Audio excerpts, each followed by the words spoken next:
한국은행이 총재가 공석인 상황에서도 기준금리를 어제 또 한 번 올렸습니다. 지난해 8월부터 시작해 이번이 네 번째 인상입니다.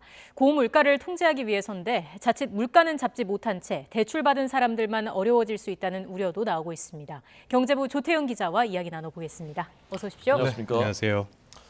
물가가 정말 심상치 않구나라고 생각한 거군요. 그렇죠. 엄청나게 오르고 있습니다. 일단은 물가라는 건 기본적으로 통화적인 현상이라고 보시면 되겠습니다. 그러니까 시중에 자금이 많으면 물가는 오르게 되고요. 시중에 자금이 줄어들면은 물가는 그만큼 하락하게 됩니다. 네. 그러면은 이 지금 같은 고물가 상황에서는 시중에 자금을 줄여야겠죠. 그 대표적인 방법은 역시 기준금리 인상이라고 볼 수 있겠습니다. 지금 그래프가 나오고 있는데요. 지난달 소비자 물가 상승률이 4.1%를 기록했습니다. 이게 10여 년 만에 처음으로 4%대에 올라선 거거든요. 그렇군요. 그리고 또 수입 물가 지수를 봐도 1년 만에 35%가 넘게 오르는 모습을 보였습니다. 그러니까 수입 물가가 오르면은 거기에 따라서 생산자 물가도 오를 테고요. 또 결국에는 소비자 물가까지 오르겠죠. 그래서 이런 고물가 상황이 계속적으로 이어질 수밖에 없다는 전망이 나오고요. 어제 한국은행의 설명을 들어보면은 당분간 4%대 고물가가 이어질 것이라는 이런 전망을 했습니다. 또 식료품과 에너지를 제외한, 그러니까 변동성이 큰 대외 변수를 제외한 물가를 근원 물가라고 하거든요. 네. 이것도 지금 3%대 높은 행진을 보여주고 있는데 이 말은 지금 기조적으로 물가가 계속 오르는 추세다, 이렇게 분석되기 때문에 한국은행으로서는 대응을 안 할 수가 없는 상황이었다, 이렇게 볼 수 있겠습니다. 예, 그 대응으로 기준금리를 올린 거고요. 어떻습니까? 물가를 좀 잡을 수 있을까요? 자, 앞서도 말씀드렸는데요. 물가는 기본적으로 통화적인 현상입니다. 근데 통화만으로 물가를 관리할 수 있는 건 아니에요. 대표적으로 우리나라는 대외 의존도가 높죠. 국제 원유 같은 것들은 다 수입해서 사용하니까 의존도가 높아서 이런 것들은 관리하기가 힘들고요. 또 국내 산지가 많다 보니까 경지가 좁습니다. 그래서 기후변화나 병충해에도 취약할 수밖에 없고요. 이런 측면에서 이 통화 정책만으로 물가를 관리하기 상당히 어려운데요. 지금 고물가의 근본적인 원인이 무엇이냐? 역시 국제유가 같은 원자재 가격의 상승이라고 볼 수 있겠죠. 지금 두바이유 가격이나 3대 원유, 국제 원유 가격들이 등락을 거듭하고 있지만 $100가 넘은 상태입니다. 네. 이렇게 높은 상황에서 기준금리를 올린다고 해서 지금 국제 유가를 조정할 수는 없는 상황이거든요. 따라서 과연 이번 기준금리 인상 조치가 물가에 그렇게 큰 영향을 줄까 의문이 드는 부분이 있습니다. 물론 한국은행이 물가 관리의 주무기관으로서 지금 아무것도 안 할 수는 없는 상황이기 때문에 조치를 할 수밖에 없지만요. 어느 정도의 효과가 있을지는 다소 좀 의문인 상황이라고 할 수 있겠습니다. 네. 지금 대출 받으신 분들이 많지 않습니까? 가계 예. 대출이 많이 늘어났고 또 자영업자들도 코로나 때문에 맞습니다. 어려우니까 또 예. 대출을 받았고 이자 부담은 크게 늘어나는 거죠. 사실 이게 가장 크게 걱정되는 부분인데요. 박근혜 정부 때 혹시 기억하실지 모르겠는데 빚을 내서 집을 사라, 이런 정책을 했었잖아요. 그때 가계대출이 상당히 많이 늘었습니다.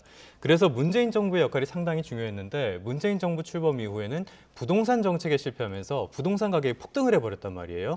그만큼 가계대출이 더 많이 늘어나 버렸습니다.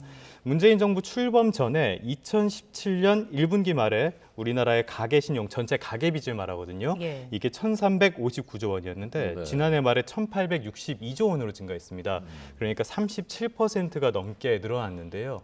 말씀드린 것처럼 지금 기준금리를 인상을 했기 때문에 결국에는 시장금리 전반적으로 올라갈 것이고요. 여기에 따라서 대출금리도 오를 수밖에 없습니다. 따라서 대출을 받은 사람들은 부담이 커질 수밖에 없고요. 지금 많이 보도에 접해 보셨을 텐데 주택담보대출의 일부 은행의 경우에는 상단이 지금 6%를 넘은 상태입니다. 상당히 높은 이자를 내야 되는 상황이고요. 여기에 오늘도 시중은행들에서 조금씩 내용이 나오고 있는데요. 기준금리 인상에 따라서 예적금 금리를 한 0.4%포인트 이렇게 올린 은행들이 있습니다. 그러니까 결국엔 시장금리가 더 오르게 될 수밖에 없고요. 네. 대출 규모를 지금 고려할 때 한국은행에서는 이 기준금리를 0.25%포인트 정도 올릴 때 한 이자 부담이 3조 원가량 늘어나는 것으로 추산을 하고 있습니다. 그렇게 되면은 그 이자 부담이 지난해 8월 이후에 기준금리를 4차례 올려서 1%포인트 올렸으니까요. 이자 부담이 지금 10조 원 넘게 늘어났다, 이렇게 볼 수 있는 상황이고요. 그리고 그렇기 때문에 자칫 물가는 잡지 못하고 이 다중채무자나 취약계층 같은 분들, 이런 분들의 이자 부담만 늘릴 수 있다, 이런 우려가 나오고 있습니다.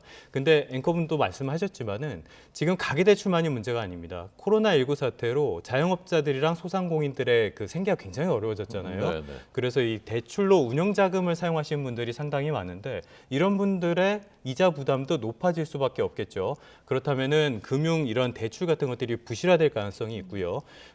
이 부실화되는 금융 자산들이 늘어나면은 은행도 타격을 입을 것이고 결국에는 그게 전체 국가 경제에도 타격을 주게 됩니다. 이런 것들이 연쇄적으로 일어났던 게 사실 2008년도에 글로벌 금융 위기거든요.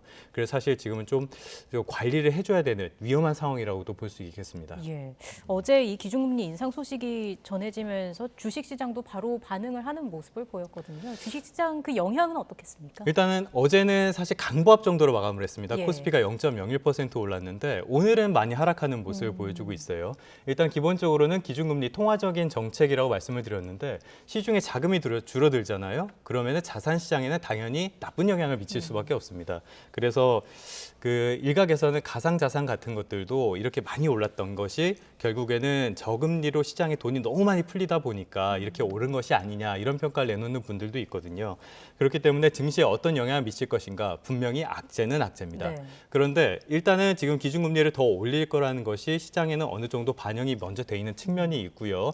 그렇기 때문에 어제는 그렇게 크게 움직이지 않는 모습도 보여줬습니다. 단기적으로 영향은 적을 수 있어도 하지만 지금은 계속적으로 금리를 올릴 수밖에 없는 상황이고 그리고 올리겠다는 뜻도 밝혀왔고요. 그렇기 때문에 장기적으로는 좀 자산 시장에는 부담이 될 수밖에 없을 것 같습니다. 이런 것들은 부동산 시장에도 마찬가지로 작용될 것 같고요. 알겠습니다. 여기까지 이야기 듣겠습니다. 경제부 조태현 기자였습니다. 고맙습니다. 네, 고맙습니다.